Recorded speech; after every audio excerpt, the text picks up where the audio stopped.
Floor is open for comment, observation, and response to them. Nick Lardy and then Ann Kruger. Nick Lardy here at the Institute. I have a question for Dr. Lee, and it really concerns the imbalances and specifically slide 9 in your presentation. You mentioned in passing that China's surplus was shrinking this year, but when we look at the diagram, it looks almost the same as a share of global GDP as it did in 2008.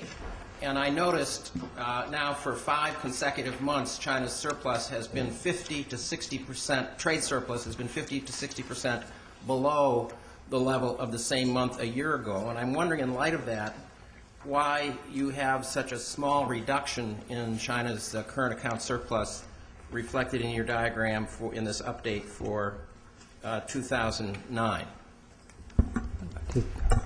Because that diagram is displayed as a percent of the world GDP. It's not the percent of its own GDP. So as you can figure out, the world GDP is growing very slowly, even declining. So but China's GDP is still expanding. I mean, so it's what I said is this global imbalance is in terms of if you look at how you look at them, but the national country's perspective, China's current account, the surplus as a ratio of the China's GDP is clearly declining this year.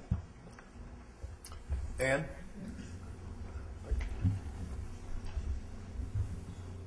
Thanks for a good presentation. I certainly agree with you on many things, but I was a little bit bothered by the emphasis on regionalism, not per se, but without mentioning the global context. And what I have in mind, of course, is that much as East Asia may have been, Southeast Asia may have been a bit too open, the growth rate that resulted from that was quite spectacular. And quite clearly that happened in the context of an open multilateral international trading system, which, as we know, with the Doha round, is kind of stuck. And much as I agree that regional measures may help in Asia, if the global trading system flounders, that is going to hurt Asia a lot. And I wonder why the Asian Development Bank doesn't put at least somewhat more emphasis on the multilateral system, within which, of course, regional measures could do a great deal of good. But if the global system flounders, I don't think much regionalism will offset that. Please do. I think it's the Ann Kruger's point is of course is the relevant, because one of the driver of the regionalism in Asia is this very slow progress in the multilateralism.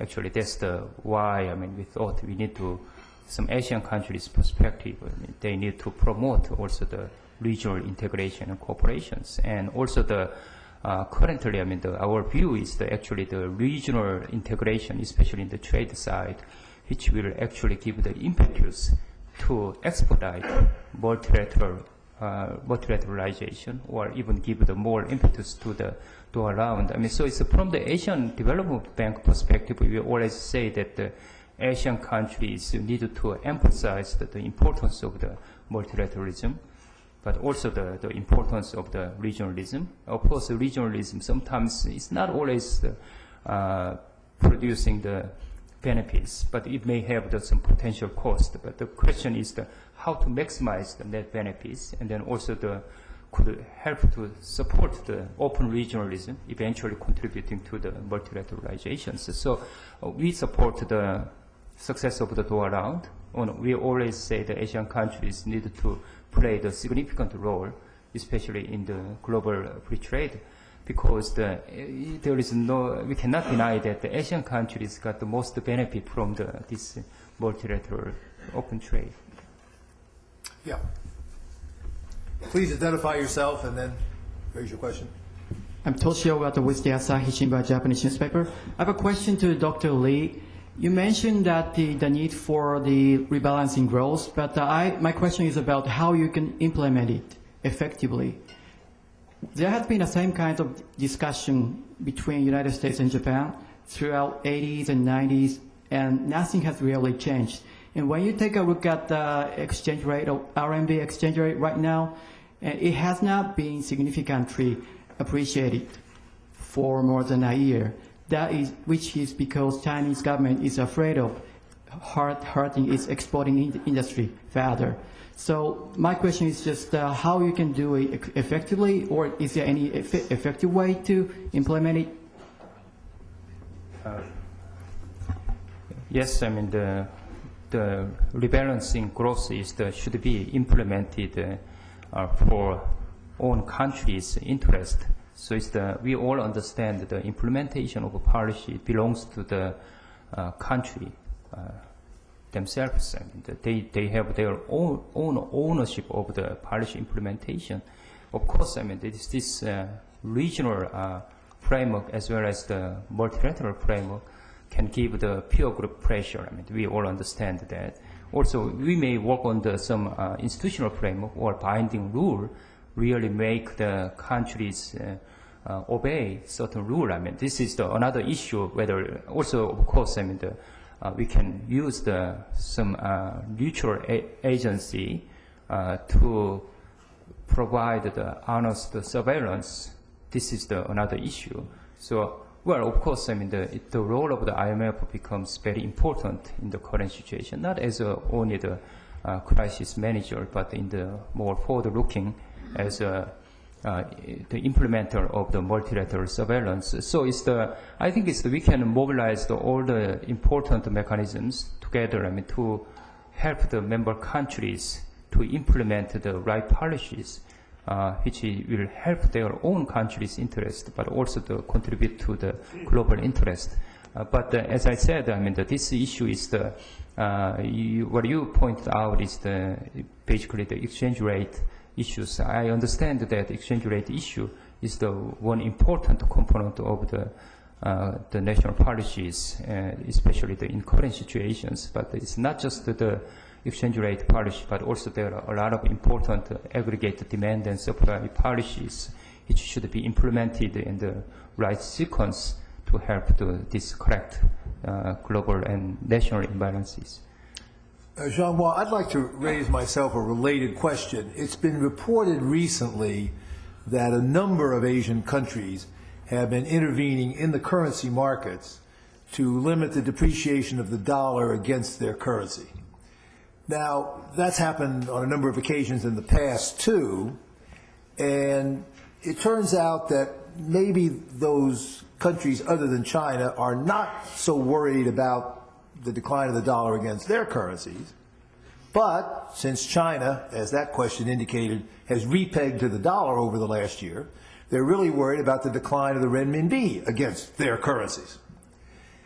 It seems to me this re-raises a question that we have addressed in a number of our studies here, the possible need for common exchange rate policies among the Asian countries. So the question is, as you contemplate the multilateralization of the CMI on the monetary side, the swap agreements, the common fund and all that, what is your thinking about broadening the scope of Asian monetary cooperation to include the exchange rate issue, perhaps to think about common pegging arrangements, common units of account for intervention, and some kind of cooperation on exchange rate policy so that each Asian country doesn't have to worry about what's happening in the other Asian countries in terms of its competitiveness and exchange rate positions? I think that's a very important point for Asian countries.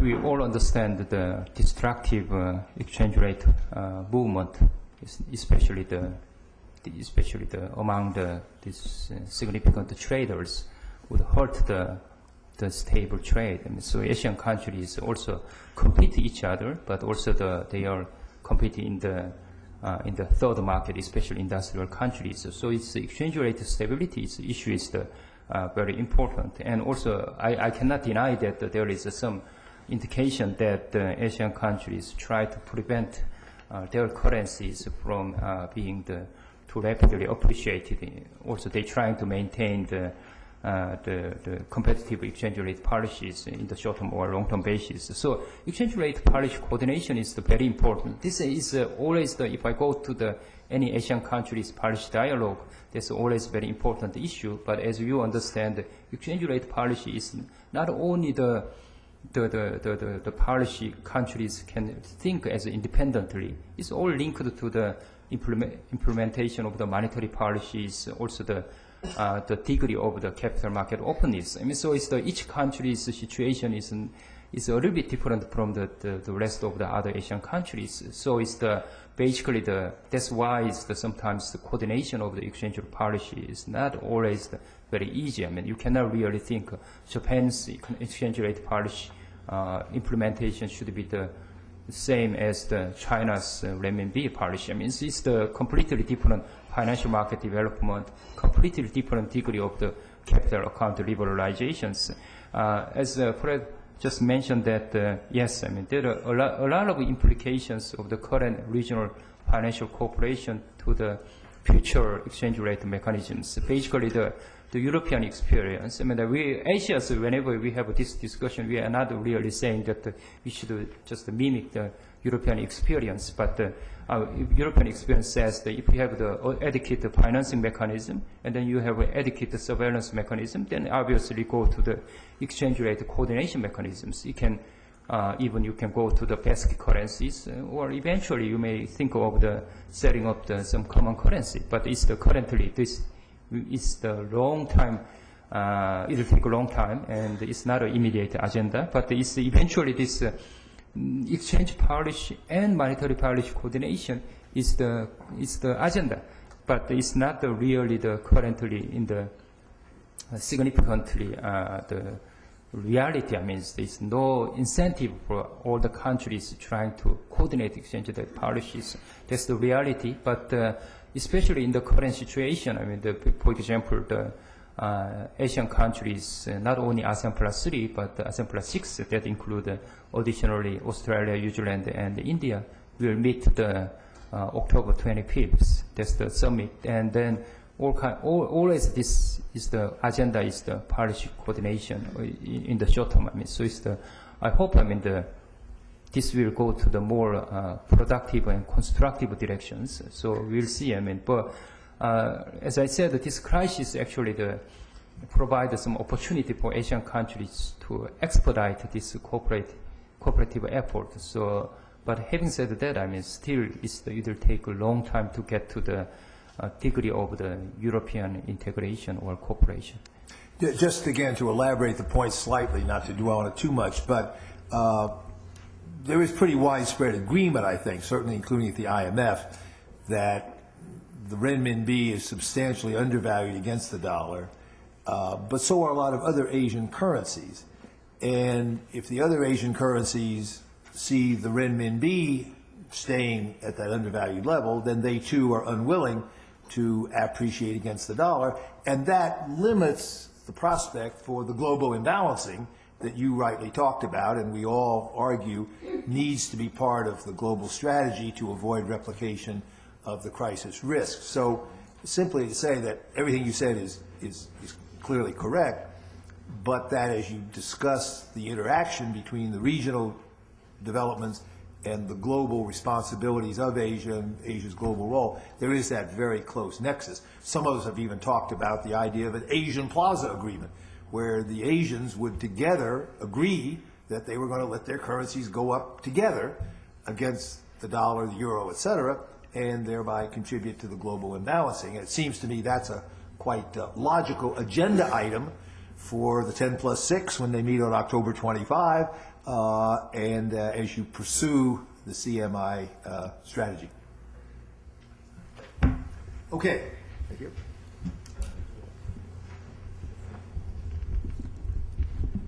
George Pino, European Central Bank. I have just a comment on the remarks by Randall Henning. This comparison between Asian regional integration and European regional integration is not quite convincing because, of course, the institutional frameworks and the objectives are quite different. To be specific, the medium-term financing facility of the European Commission was in place in the 90s, and it was activated for Italy and Greece without any IMF involvement, which shows that there's much more flexibility in this interaction between European institutions and the IMF. In the recent developments, it is true that there has been joint programs, joint conditionality, but again, you have, if you compare Latvia with Hungary and Romania, you have to take into account that the ultimate objective of these three countries is to adopt the euro, but Latvia, being a member of exchange rate mechanism 2, was in a different position from the one of Hungary and Romania. So it's just to say that the notion according to which you would need to come up with common rules or standards for interaction between regional and multilateral arrangements, I think is only partly true, because you also need to take into account, as you just mentioned yourself, what are the rules and the ultimate objectives of these regional arrangements, and they are quite different. Randy, you want to comment? Yeah, I'll kind of respond to that. Kind of George Pinault offers kind of these useful points. I don't actually, I see them as complementary to what I was arguing rather than contrary. My basic point is that the ability that there will inevitably, when we have regional arrangements mixed with multilateral financing, we're inevitably going to have somewhat different preferences between the regional arrangement and the IMF with respect to items of conditionality or other issues, other aspects of the financing package. The main point is that we were able to resolve these successfully and smoothly in the case of these programs in Central and Eastern Europe because there were plenty of informal ways in which the IMF and the European institutional machinery could be coordinated, okay, by the presence of a lot of Europeans at the IMF and the fact that the managing director is a European who is intimately involved in the construction of the European institutional machinery that he would, prior to coming to the International Monetary Fund. And so my argument is that when other regions, such as the CMIM or other regional financial arrangements that we could envisage, are working with the IMF together, this cooperation is less likely to be as smooth because these areas won't have the same institutional standing within the IMF as Europe does. Okay, a question back there, yes.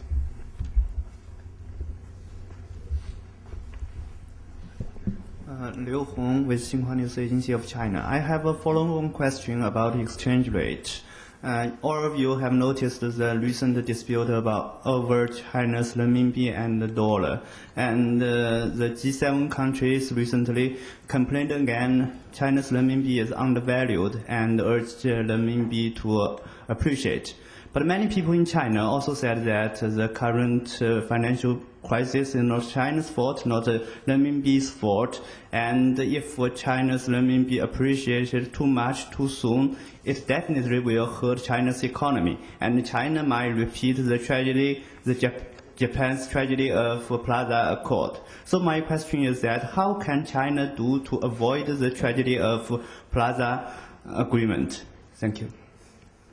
My answer is a more accurate reading of Japan's experience with the Plaza Accord and, in fact, more precisely, the Louvre Agreement, which is what that argument centers on. There is a fallacious interpretation of history put forward by well-meaning and serious economists, but they've just got it wrong. It's too long to go into here. We've had several seminars on it here at the Institute, but the basic point is that the agreements on exchange rates and rebalancing, to compare it with today's debate, were not the cause to any extent of Japan's lost decade in the 1990s and beyond. In fact, it's almost the other way around. If some of the international monetary agreements that had been reached in the 90s, in the 80s, had continued to be implemented fully, it would have probably saved Japan from the lost decade.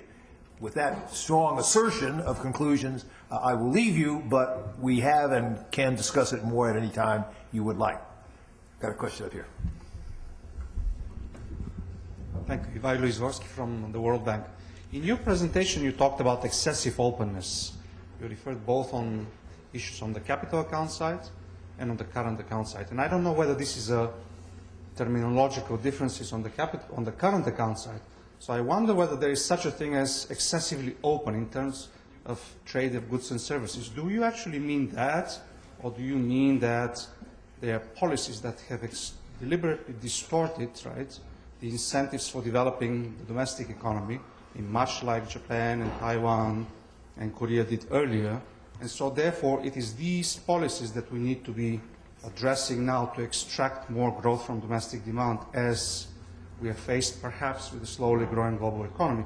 Or do you really mean that we have excessive openness here? How do you read that? I actually implied both of them, because when I say the openness, usually I say this unbalanced structure of the openness. I mean, so basically this is the issue.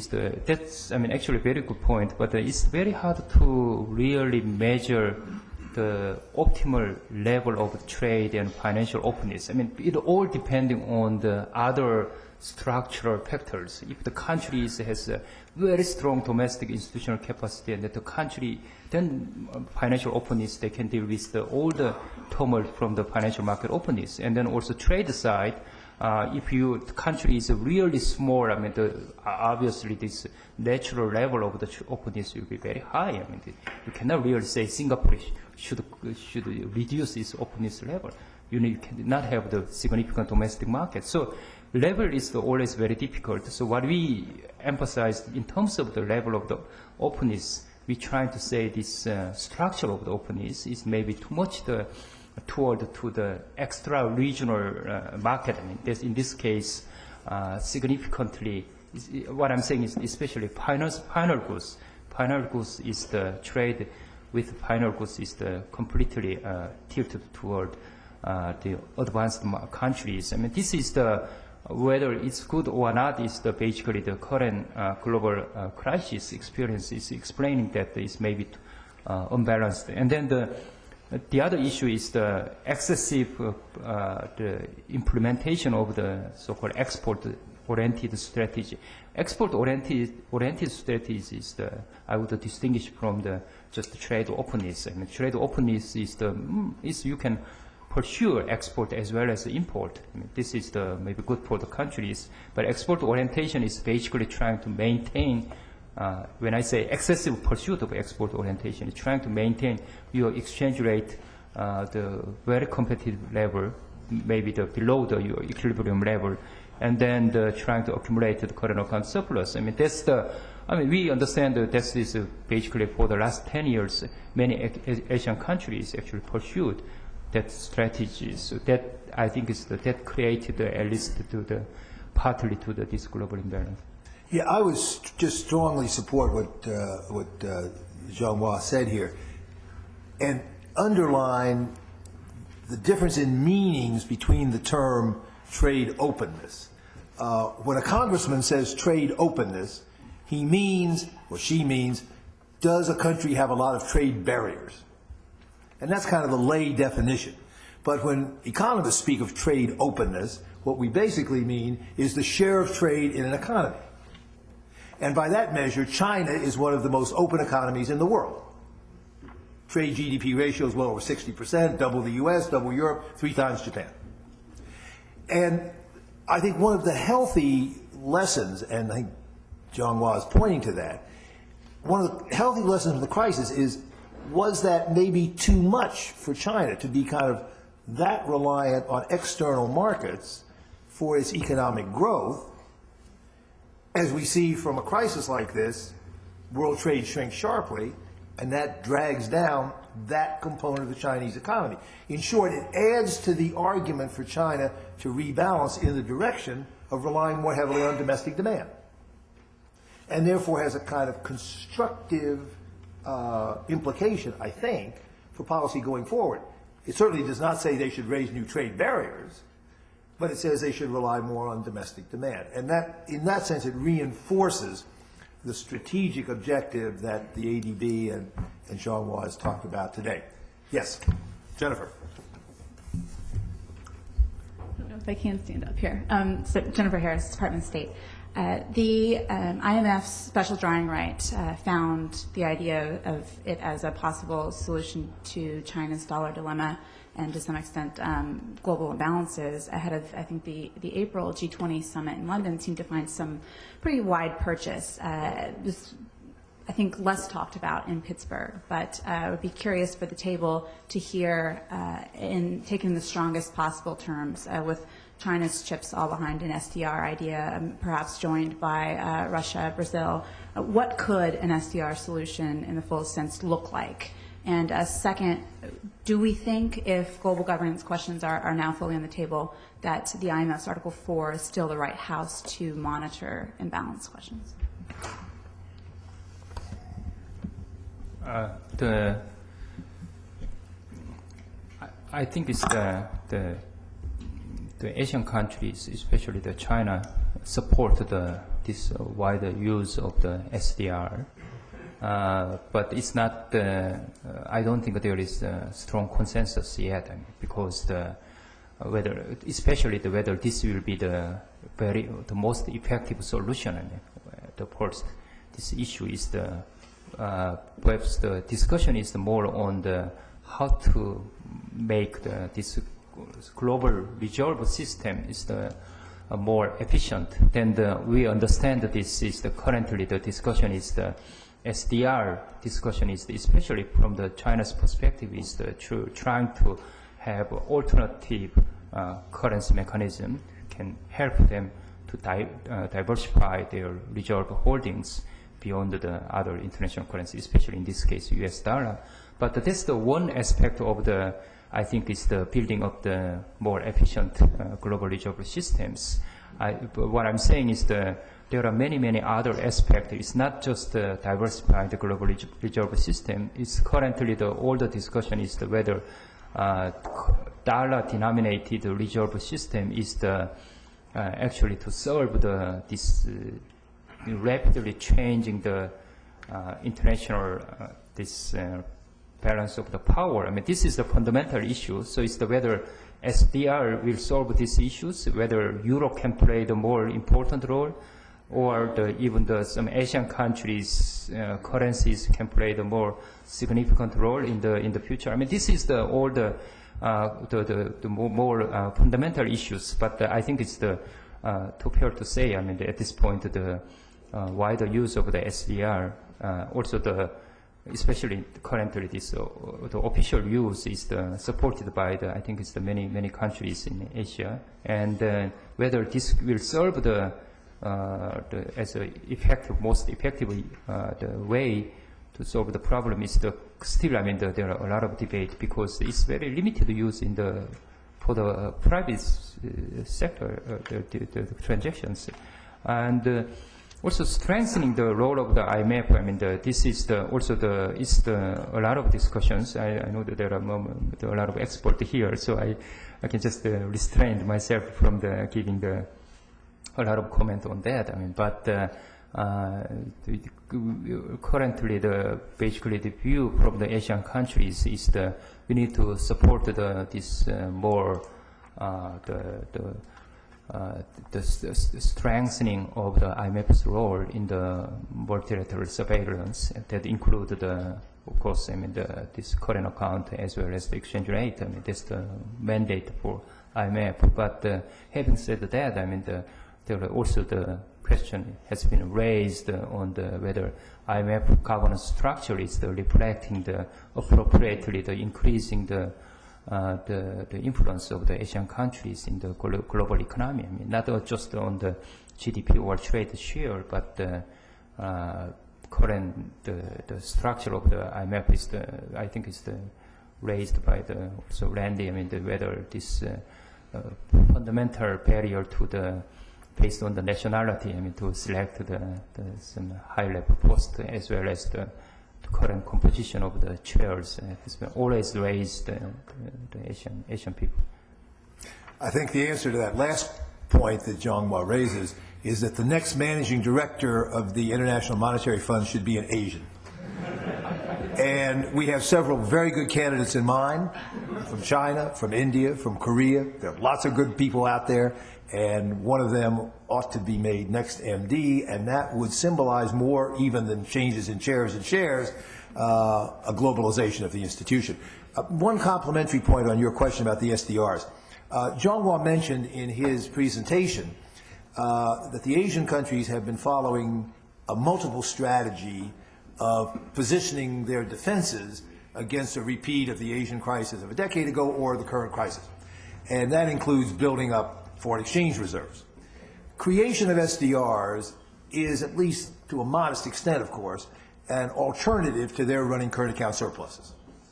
You either earn the surpluses, and that pushes you toward competitive undervaluation of currencies, trying to extend your external surpluses, or you can be given the money through SDR creation.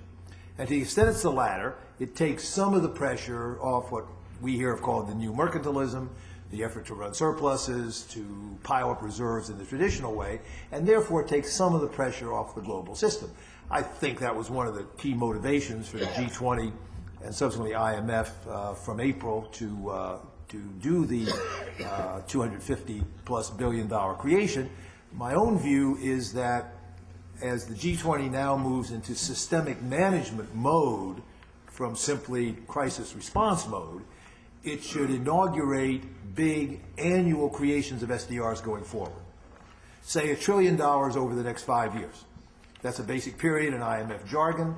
$200 billion a year for 5 years running, $1 trillion a year. Make that a steady, annual, predictable increment to global reserves.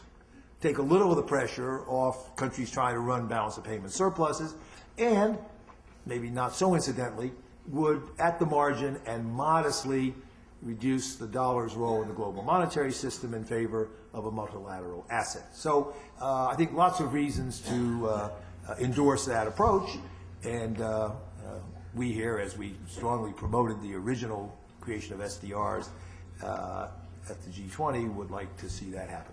There are lots of good questions, I'm sure, remaining. Unfortunately, we're already past our witching hour of 2 o'clock. We try to let everybody go on time. I want to thank particularly our colleagues from the Asian Development Bank, Christopher, Jong-Wha. Thank you very much for sharing your thoughts with us.